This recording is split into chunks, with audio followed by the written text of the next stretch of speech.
crazy for the Four Amigos. Oh, wow. Yeah, They great. want it to become a weekly, a forever thing. I had one from a professional, a comment from a professional who said how we've opened her eyes, and she's always tried to be positive where she can, but she's never known what to say and what to do, even a professional. And she says, and you've taught me what to say. So it's called English language. All right. But it was so, I love it when professionals admit that they've been doing it wrong. Yeah. Oh God, yeah, absolutely right. Yeah. And have learned, What sort of professional was it? Oh no, I've forgotten now because I've only just read it. Okay, never mind. But she works with people with dementia. Yeah. So, right. Yeah. So she's an undertaker, is she? Oh, shush. It's going to be one of those. No, not at all. Welcome everybody again to the Four Amigos Go on Film. Today it's about the hugger-muggers. I looked up a bit more about hugger-muggering, and yes, it seems to have not been a great term of compliment for a while. Doing things underhand and hidden, but also being totally disorganized. So let's go over that one. We go with that a bit anyway. Yeah. So okay, myths and stereotypes. This could be a big one. So anybody like to kick off with sort of what the basic problem with the sort of lack of understanding and myths and stereotypes about dementia? Well, I think the picture that people are looking at dispels lots of myths immediately. The four of us dispel myths instantly. But you obviously haven't got dementia. Well, yes, that's what we keep being told, isn't it? You can talk. You can appear on Radio 4. Yeah. Well, but that's the whole problem, isn't it? That people have this image from the start of what people with dementia should look like and sound like and be able to do. And it's not until you're in our situation, I think, because I was probably guilty of it in the beginning. When I didn't know anything about dementia. So that's the point, isn't it? It is. It's not until you're thrown into that situation that you start to dispel the myths and question them. Yeah. Well, hopefully question them. That's the problem, that many people don't then question the myths. They accept this. Oh, I like that. What have we got today? Oh my goodness. Deep dementia voices. Where did you win that, Dory? I made it. Oh God. I thought you got it for being the best digger on your plot or something. No. You see, people with dementia can still learn things. Oh yeah, absolutely. Yeah. What are the main misunderstandings and myths about dementia, do you think? Gail, you look as if you're... Yeah, for me, it's the as soon as you mention that you've been diagnosed or you're going through the diagnosis process, people will say to you, well, it can't be dementia because you're not old enough. Yeah. Number one. I think it's the everybody perceives that the whole dementia, and I was guilty of it. Yeah, me too. It was only, going to be my grandma and my granddad that got dementia. I had no idea that there's very, very young people, a lot of people younger than me that have dementia. And this is, I think, one of the big things. They automatically think it's an old person's disease. Yeah. And because they see you washed and groomed, they think that you can't have it anyway because Hang on, Gail. What about groomed? Groomed? Well, the hair's not. I mean, you haven't done your hair. I haven't got any hair. I need to have my Wendy's hair wearing cut. a bloody tracksuit. Yeah. Only Dory looks as if she'd actually walked in from a beauty parlour. I wish. Sorry, flattery apart. Carry on. Yeah, I think that's what people could see me still doing the garden and still cleaning the car. So a lot of neighbours were like, well, no, it can't be dementia. It must be something else. Yeah. And then they don't want to talk about it. You go, Dory. Yeah, they think it's only your memory, don't they? Yeah. And what annoys me is when, well, not annoys me, it used to annoy me, but I try and educate now because, as you say, before I got dementia, I didn't know anything. So I do try to educate, but what used to annoy me is when they'd say, oh, we all do that. Yeah. Well, we all do that. And that's the standard GP response, isn't it? Yeah. When you first no, go, oh yeah, I lose my keys all the time. I can't remember names and blah. Yeah.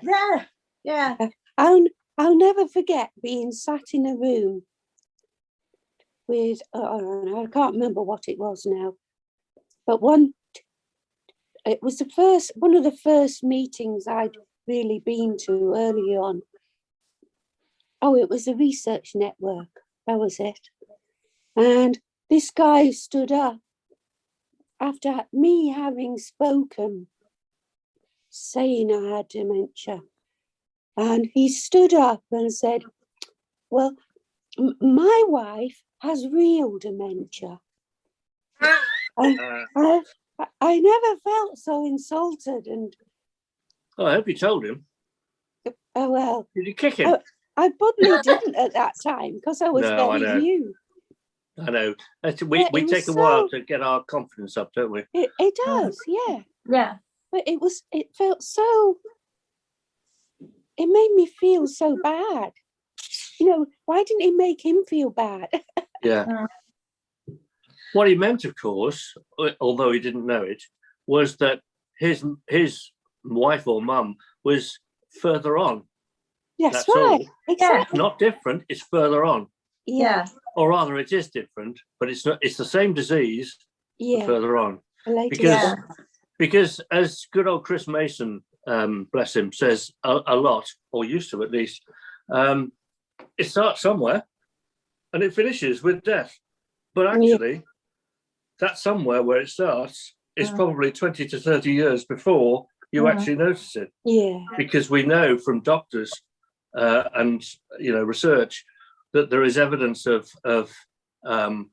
brain disease 20 to 30 years before it shows the symptoms. Yeah. For most people. I mean, some are much quicker, I presume. I remember being in a room doing a talk, and I didn't say I had dementia, but I asked the people in the room what was the first thing they thought of when they heard when they saw you. Dementia. And some of the words, some of the descriptions, there was unkempt, angry, unclean, abusive, aggressive. And then you should have seen their faces when I said, well, actually, I have dementia. Yeah. Yeah. You should have done kung fu. Really negative. Yeah. I once went to, there was something on for dementia, and it was being held at our local library, and there were all different people going from different groups and what have you, and I thought, well, I'll just go along and see if there's anything of any interest. And I can remember going to one stand and asking about something. We're a group or something. And this lady, she was lovely, and she said, oh yes, and it's on such a day, and we have this leaflet here all about it. She says, who's it for? Your mum or your dad? And I said, it's for me. And yeah, she went, oh, I'm really, really sorry. We shouldn't do this, should we? I said, no, we shouldn't. No. But we sort of joked about it, and she was okay. She was lovely about it. But obviously, she's been working in that industry with dementia people, but yet she made the same mistake as, you know. Yeah. And that may be partly because dementia is associated with and thought to be by the general public the result of getting old. Whereas in fact it's brain disease, which can start anytime. It's just that most people, if they start developing a brain disease in 50s, let's say, won't show it till their 70s and 80s. So hence they're older. But but as we all know, I mean, there's you, Gail, you're, well, somewhere between 30 and 60. And the other three of us are somewhere between 60 and 70. And I was talking to a lady whose husband had dementia, and he had a real high Howard career, as to say, and she said, I never thought he'd get dementia because, you know, he was very clever. Oh, yes. And I said, well, dementia's not choosy. It's yeah. not We're not all picky on- fit, you know. Yeah. I think a lot of people, even if they have those who have dementia, don't understand it because they've not spoke like we have to like to each other and others who are living with it. No, I mean, I'm sure it's the same for all of you as well. But I was only told last week by people in the Shropshire group that that they find just having Zoom meetings each week, which 2 or 3 of them have only joined in the last 6 months. They say it's made a huge difference to them because they've been able to find things out. They've been able to get reassurance and confidence back, and see that there are other people in a similar situation who are not disabled. Oh, that's another myth.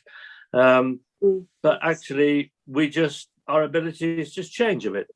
So that's the other myth, isn't it? That we can't do things. You know, we suddenly lose all ability, but people start, and it is for the kindest of reasons. Usually, people start doing things for us. But you know, it is the worst thing you can possibly do, is to start taking over, because of the fact that we'll end up just forgetting, and you'll be stuck with doing that one thing for us forever. So that but I mean, that's one side of it. They will make us forget the skills and lose the sort of muscle memory type skills. But the other side is it disables our attitudes and our we think we can positivity, because we start to depend on them. And you know, again, we've all been in a situation where on a Zoom call or face to face, you sort of make a comment or ask a question, and the person with dementia looks across at their partner or carer and just waits for the carer to answer. Whereas if the carer's not there, if you give them time, they will often find an answer. May not be a full answer, but it'll be an answer. It'll be them, and it'll get them going again. We've got that happen in one of our in the course we're running at the moment, one chap has suddenly found his voice, whereas right at the beginning, he was relying so much on his wife to speak. Yeah. But I think right at the beginning, we were saying how, you know, this is for the person with dementia. And she did have the foresight to allow him space to think and speak. But it was very difficult for her. And you could see it was difficult. But once he found his voice, he chips in every meeting now. So this is lovely. It's so lovely to see people suddenly realise that they've got an opinion. They don't need someone to answer. Yeah. It's getting that confidence back again, isn't it? Yeah. There's your confidence that goes so quickly if people start doing. Yeah. Because I think go on. most people have told you that you can't do. And it's only the professional people that have said that you won't be able to do those things now. Yeah. Slow down, because you can't do those now. No. You have dementia. And it's like you waltz along in life and get your tests and so on eventually, and then you go into the room and somebody flicks a switch. Yeah. And you come out different. You're finished now. That's it. Go away. You've got dementia. Oh, can't do anything. Look after it. It's too risky. Eh? I think life's too risky. Oh God, yeah. Well, I won't go through the story again. Anyway, and it's also fear, though. It's fear of the carers, of what will happen to us if we're allowed to do what we want to do. You know, they have that natural protective feeling that they think they need to protect us. Because my girls said they had to learn to let go of their fear to allow me to get black eyes. Yeah. What does it matter if I get a black eye? You know, there's my nothing wrong daughter with said it. the same thing. And I got lost. Well, I didn't get lost. And she said you shouldn't go out walking where you don't know on your own, because you'll get lost. And I said, I'm not lost. I know where I am. I'm just not where I'm supposed to be. but I'll get there eventually. Like last week, I went out. I wanted to find the Wire Country Park, and I was convinced I knew where it was until I started, and then I realised I didn't. Yeah. Lucky for me, I found the friendly postman who just happened to be my husband.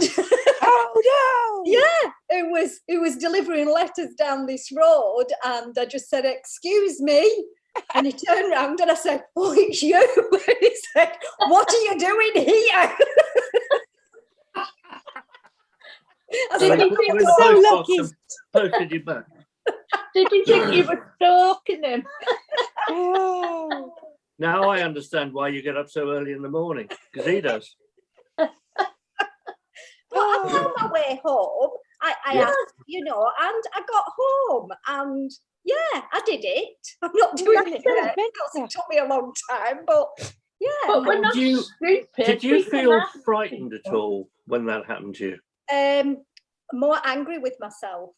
Right. Because I couldn't actually, which I would have normally be able to. We've been lots of times, but because it's down a windy road and you take a few turnings off, I kept taking the wrong turnings and ending up on the wrong road. And I always came back to the same place.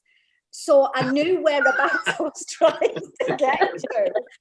And that does sound like a really bad dream, actually.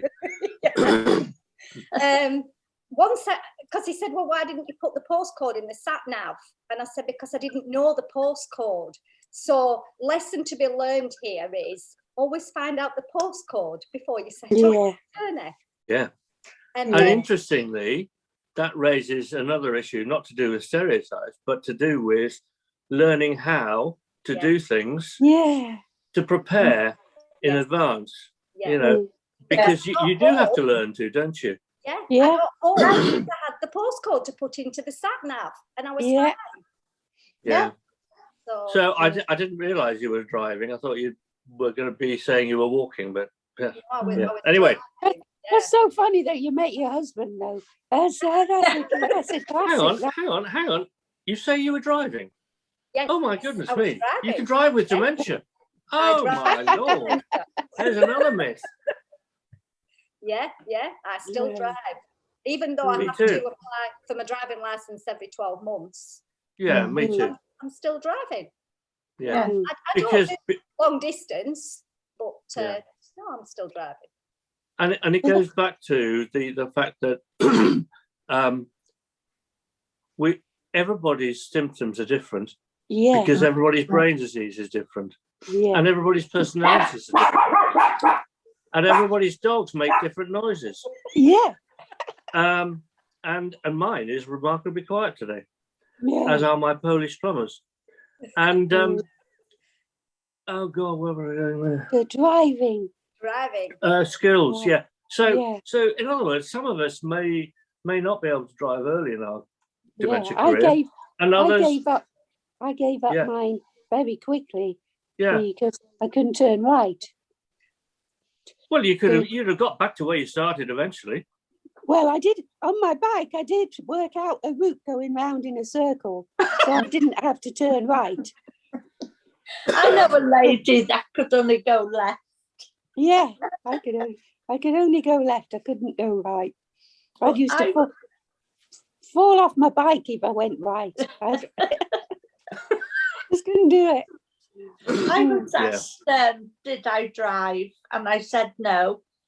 And she said, oh, is that because you've got dementia? And I said, no, I didn't drive before I got dementia. Yeah. Oh. So, what about in, I suppose, everyday life? Try friends and people you know, people up your road, all that sort of stuff. Gail obviously has not had a great experience of that. No, I've lost most of my friends. Yeah, because they don't contact me anymore. They don't ring me because they don't know what to say to me. And so I've still got one good friend, and that's it. Hang on. You've got at least three here. Oh, now I've got a different set of friends, but friends from previous, before dementia. I've only got one friend now, which I find quite sad, really, and I think that was very hard to deal with, because a lot of us as friends, as a couple, we don't meet up anymore because they just don't know what to say to me. And it doesn't matter how much you sort of say to them, well, I'm still the same person. In their minds, I don't know, they're just uncomfortable, I think. Is it because they're frightened of actually mentioning the word? I think dementia? So, yes. Yeah. Yeah, the lady across the road used to go back in the house if I walked down the street, and she always used to speak to me, which I found that used to upset me as well. But I you get over it, and now she does actually speak to me, but she never asks how I am. No. But you said you got over it. We get over things because we've got the confidence now. So many other people that I know, they don't get over those things. Yeah. They continually dwelling on that upset that it's caused them, and they can't move on from it. It takes away so much if you're not exposed to people like us. You know, if you don't have friends like us who can show you to get over it. And it comes back to I keep saying that. It comes back to I feel like a summariser at a presidential debate. I keep on coming back to things. It's like the first time for me, George. What? for Hugger, Mugger.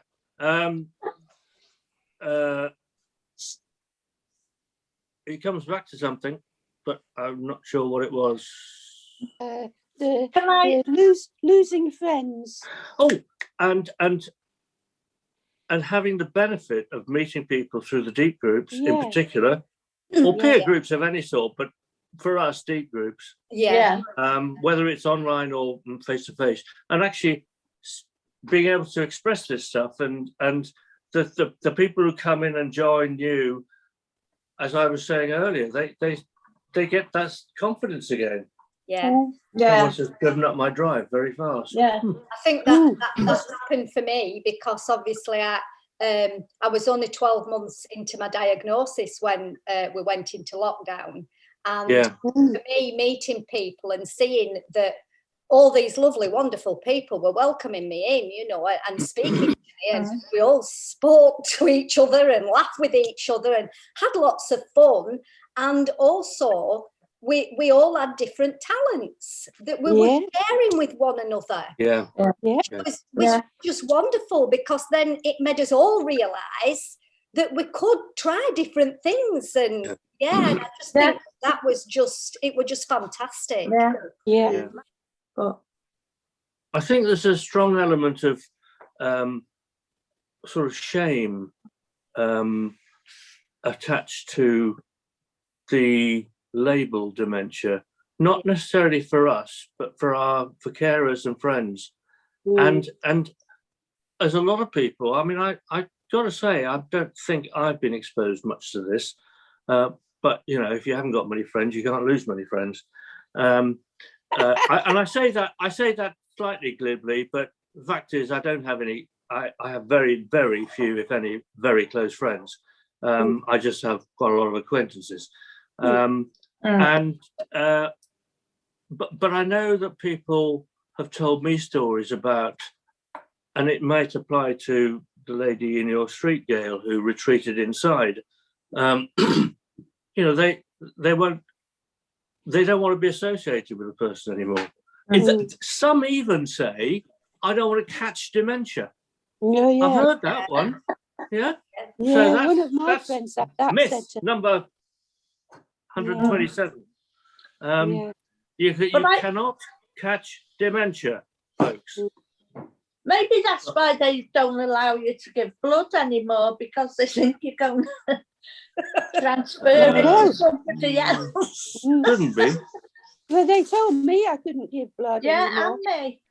I always Oh. gave blood, and then I was told I couldn't because I had dementia. I did for years. Really? I'd really like to find out more about that.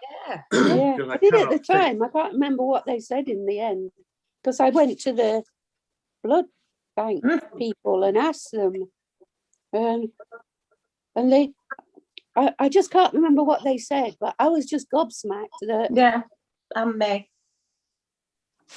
you know, what about all the people who haven't been diagnosed that have dementia? Yeah. Don't give blood. Well, that's the answer. That's why everybody's getting dementia, because the people who haven't been diagnosed are giving it to everybody else. There you go. I'll cut that bit out, by the way.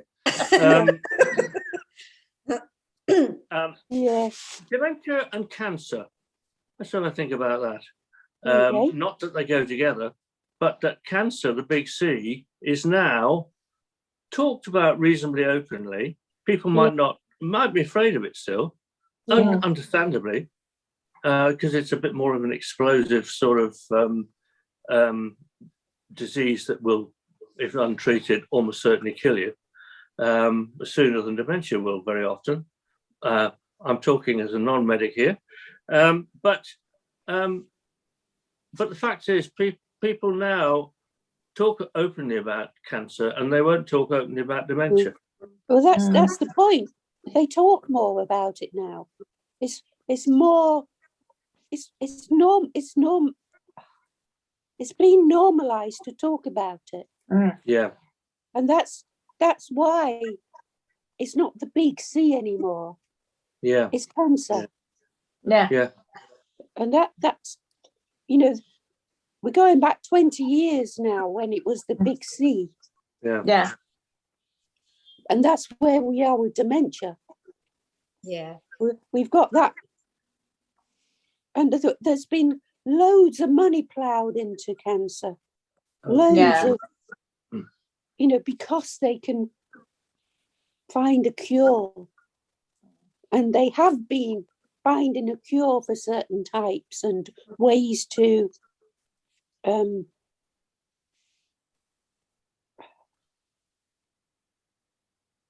rid people of that cancer. Whereas, you know, the research into dementia has failed, basically, hasn't it? Yeah. It would hasn't. appear so. Hitherto, yeah. And so it's not seen in the same hopeful light as cancer is. Yeah. Indeed. What about healthcare? Since we're on cancer, healthcare. How have you found attitudes in people in sort of doctors and nurses and things? The fact that they talk over you and not to you. Yeah. How they talk to my husband. So the myth of that is, we know because you've got dementia, you can't understand that we're not going to even try to involve you. Yeah. So they'll how are you doing? But they don't look at me. They'll sort of look at hubby. Well, I'm doing fine, thank you. Yeah. That sort of thing. Or, have you come alone?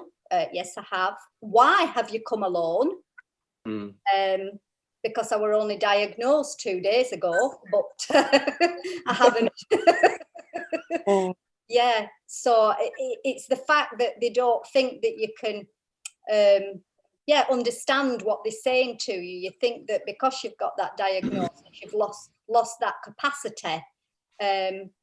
And the thing is, if you go to the doctors for anything, or should I say the specialists or neurologists, they always send a letter out after you've been anyway to say what you went for. So you've got it there.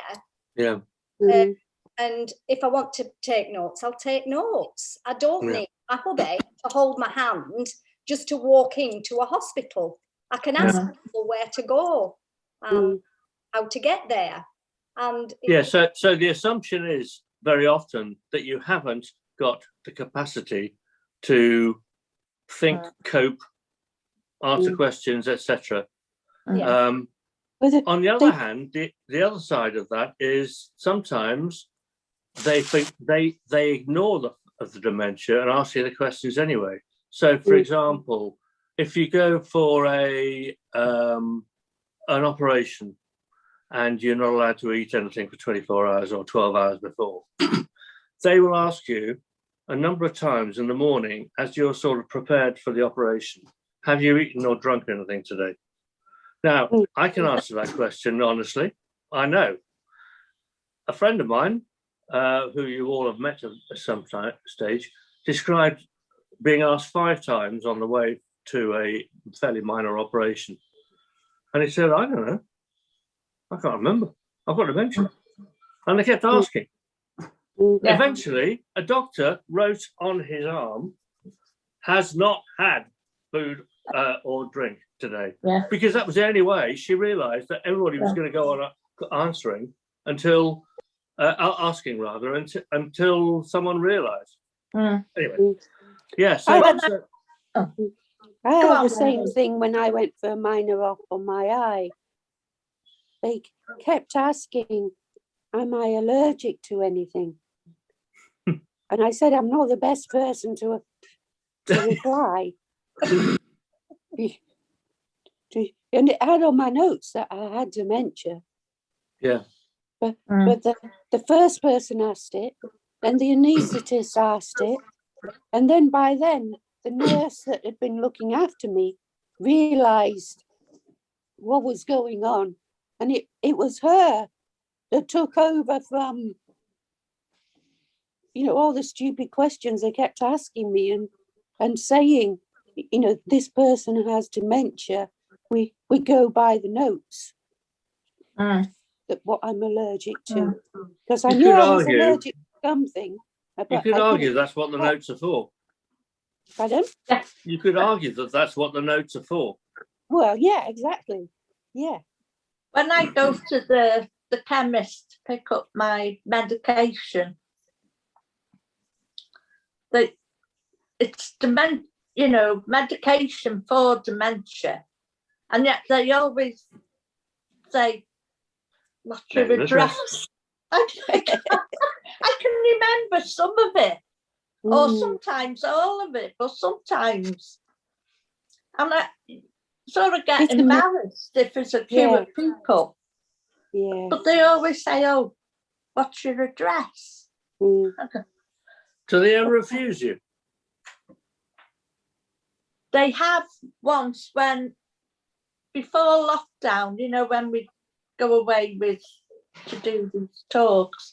I was away the next week, and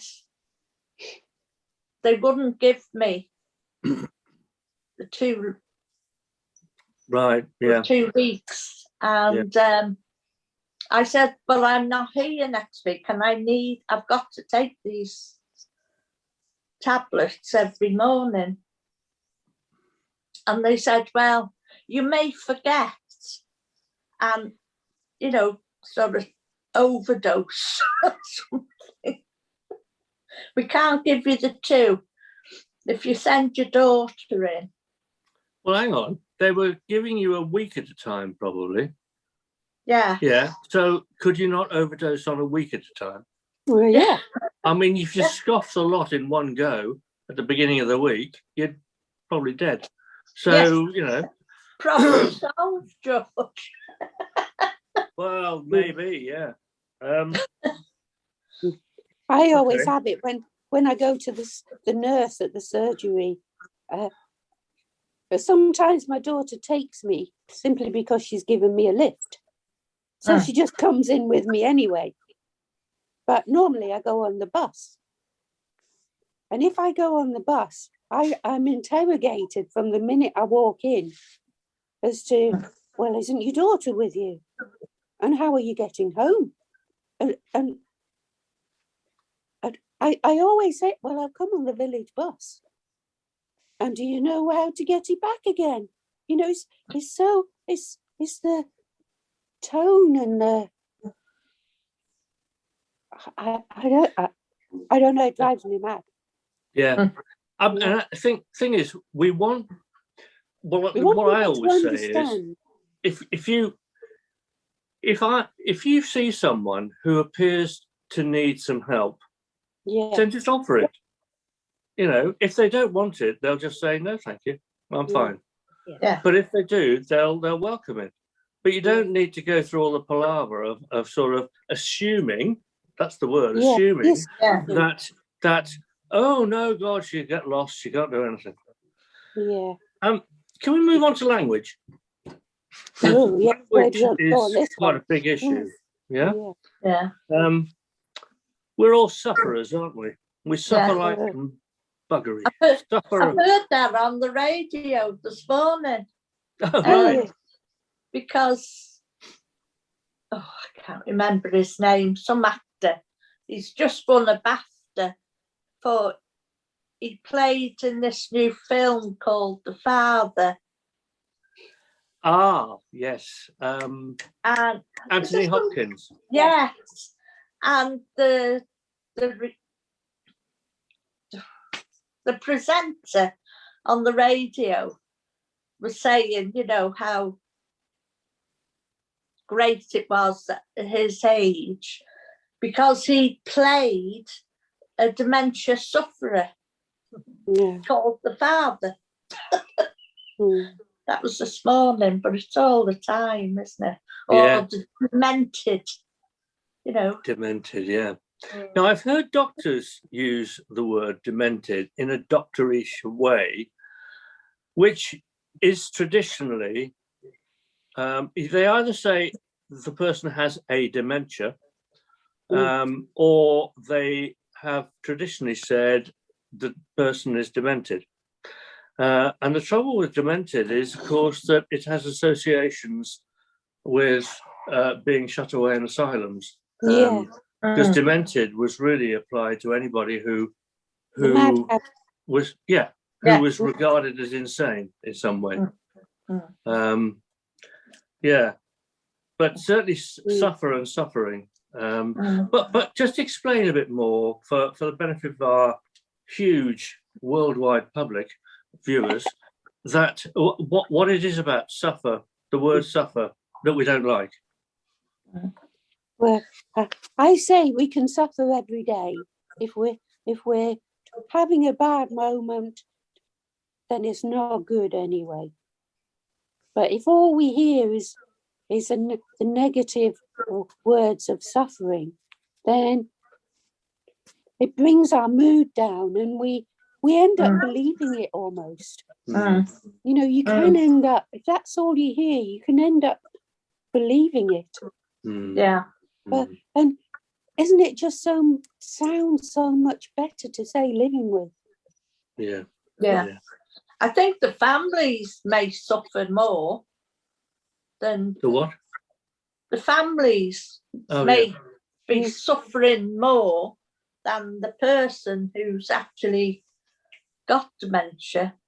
And yes, we have them challenging issues and things, but I think if we're treated the right way and people understand, then we're not suffering. Yeah. I mean, to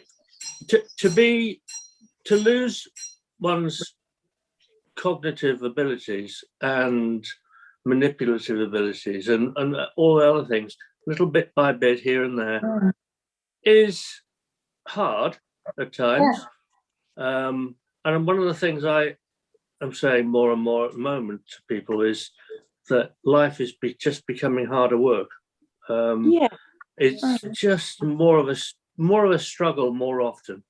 But I think when we say suffer in terms of illness, we're talking about pain.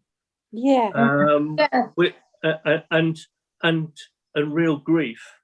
And that's something that traditionally, the stereotype of what's the stereotype in the media?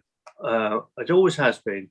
It's beginning to change a bit, but the stereotype is a person in a home, usually in a care home, in an armchair, staring at a TV or staring at nothing, and usually with a little bit of a nice dribble down there,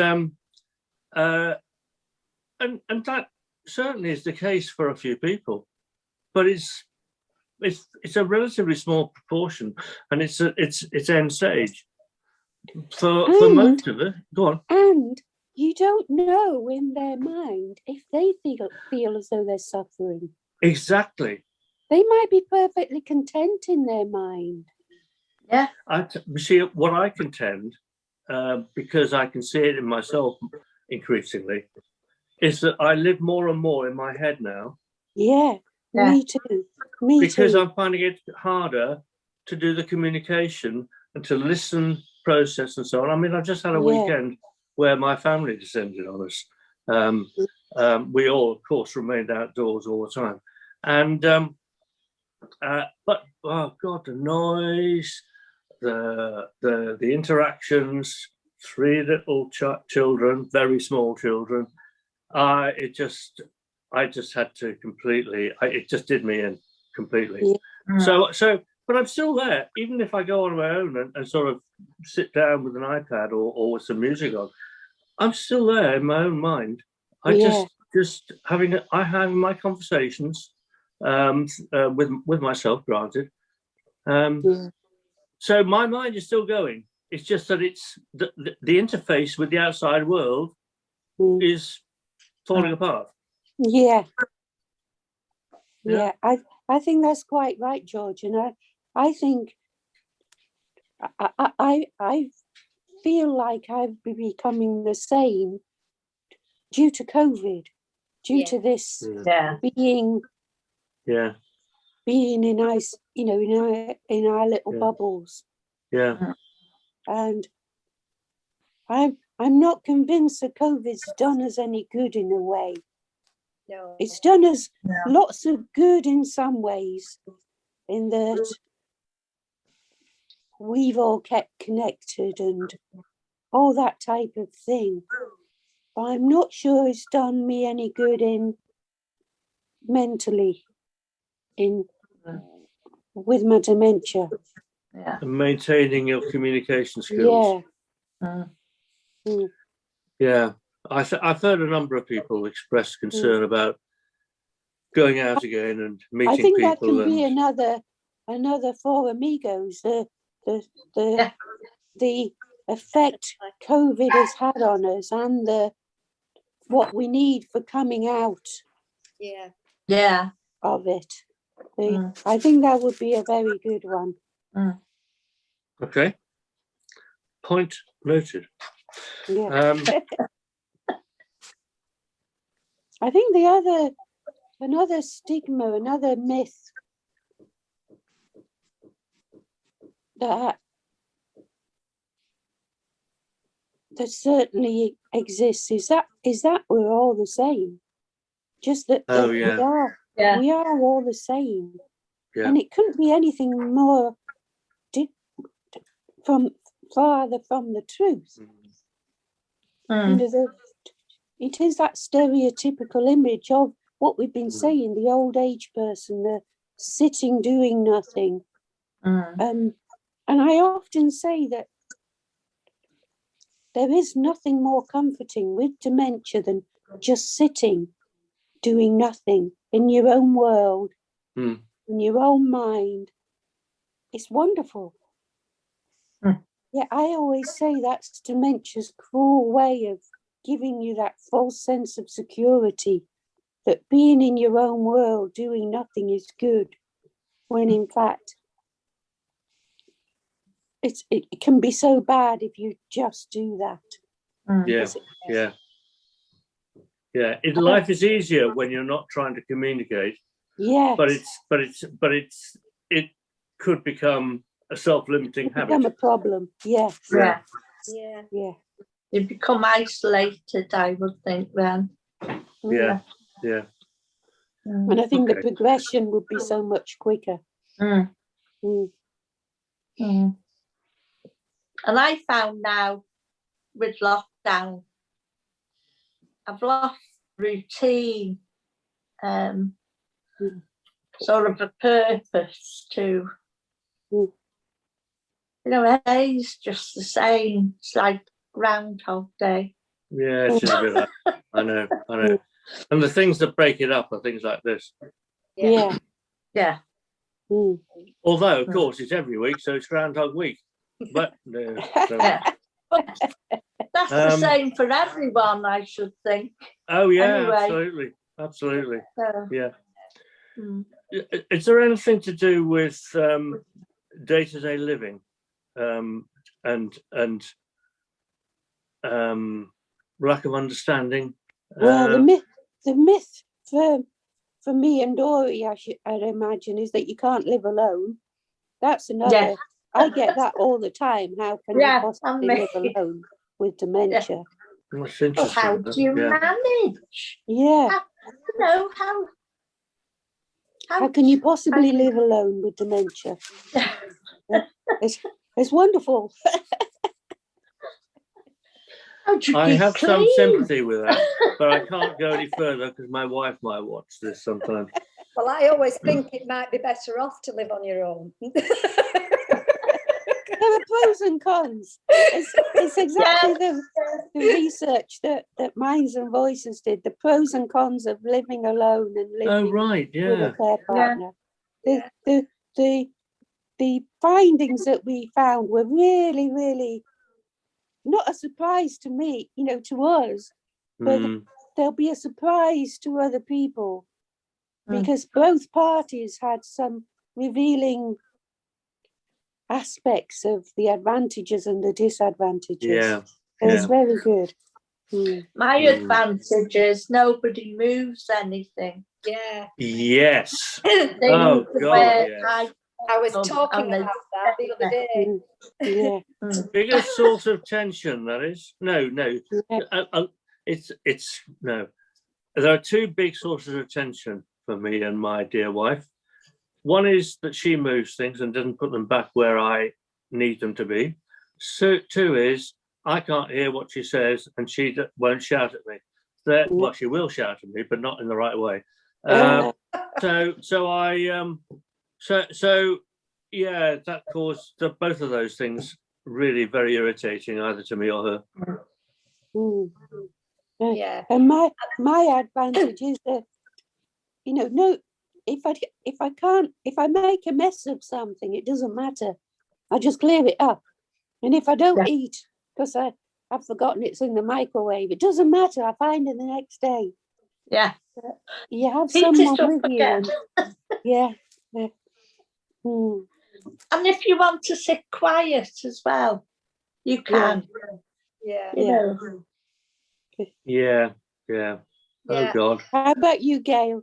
I think for me, it's been learning about dementia for both of us, and trying to explain some of the things can be quite frustrating, because obviously a person without dementia doesn't really get what's going on, and because I'm the woman that's always looked after the family, that's always done everything, I now find everyday tasks getting more difficult, whereas I would have whisked round like a whirlwind to get everything done. And now finding that my time management skills have gone out the window, and I get so easily distracted, and so it's very, very difficult. I leave a lot of things on now which should be turned off, and then I get, well, why have you done that? Why didn't you see the light on the, like, the hot brush has been on for 2 days and I haven't seen it. But my husband had sort of said, well, why can't you see that little light? But I'm not looking for that little light because I've finished with it, I've done. And I can't remember that I've done it, if that makes sense. Yeah. And I'd argue that you can see the light and ignore it. No, honestly, not deliberately. Yeah. You can know something is there, and just and know in one part of the brain I should be doing something, and then it goes, and then you just move on. And then it And never becomes gets done. normal. Well, that's normal for us, at least. Yeah. I see. I'll have things like that happen, and if I don't immediately do something, it then is normal for it to be how it is. So I ignore it. Yeah. I can't think of an example now, but I'm always doing that, and then suddenly I realise, oh yeah, I need to do something with that. I keep burning myself with the oven, and I'm telling myself all the time, Gail, the oven is hot. Use a cloth. Yeah. And yet I will still go in the oven to pick up whatever it is, and then go, that's hot. And so my hubby's saying to me, the cloth's there to pick the things up. Why don't you use it? Well, I don't know why I don't use it. Because I just keep doing it. Yeah. And it doesn't matter how many times I do it, I still do it. But I'm not giving up yet, because we haven't had anything serious happen. You've still got hands left, so you can carry on burning them. I've still got hands. Yes. That's if you remember to turn the oven on, because I put a chicken in the oven only last week, and I thought, oh, that chicken should be cooking now. I'll baste it. And the oven I haven't switched it on. It was a sad, sorry state still in there. Yeah. So I think what I'm trying to say is I still feel as though I should be still running the house. Yeah. And I think it's that for me that is quite difficult at the moment, because I'm not ready to give up not running the house, because I want to run the house for as long as I possibly Yeah. can. I know what you mean. I mean, I'm gradually giving things a miss. I mean, it again, it irritates me quite a lot at times that my wife will ask, one of my sons to do things, which I would normally have done, but I know that I will take a long time over it, and I might struggle a bit and start it and then say, oh, I'm not sure about this, I'll come back to it tomorrow. So if she wants it done reasonably quickly, then that's the obvious thing to do. And yeah, we're sort of we're adjusting slowly. The scales are changing a little bit. So she's doing more, and usually, without any question, just assuming that she will do it and I'll do a bit less, and I'll do different things. I get distracted. I'll start doing that needs doing. Oh yeah, I'm always doing that. And then I'll get distracted and start something else. Yeah. And I keep flooding the kitchen because I'll wash up, turn on the tap, and then I'll forget that and go and do something else until I hear the water dripping everywhere. You see, this is what people don't realise. This is what people don't see about dementia. Yeah. They don't see all these things that we're doing now. Well, they don't see us living, do they? They don't see our life.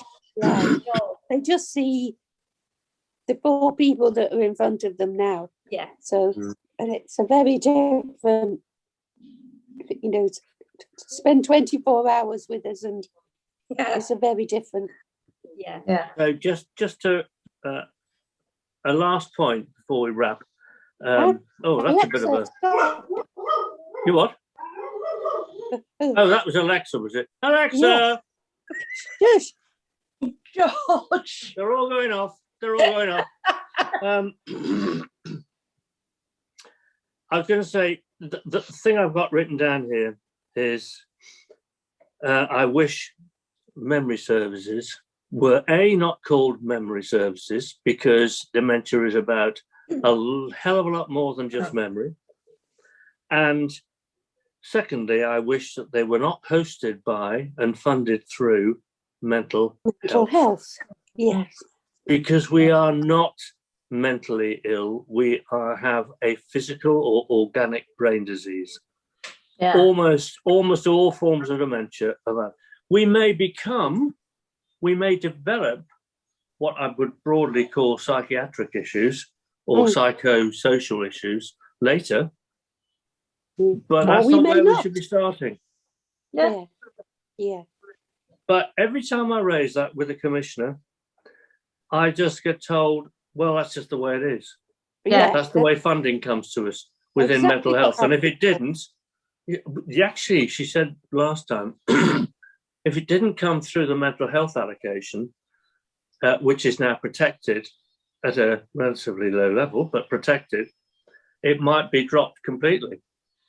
Well, you can't really drop much. If something is minute, it's difficult to, drop it. Drop it.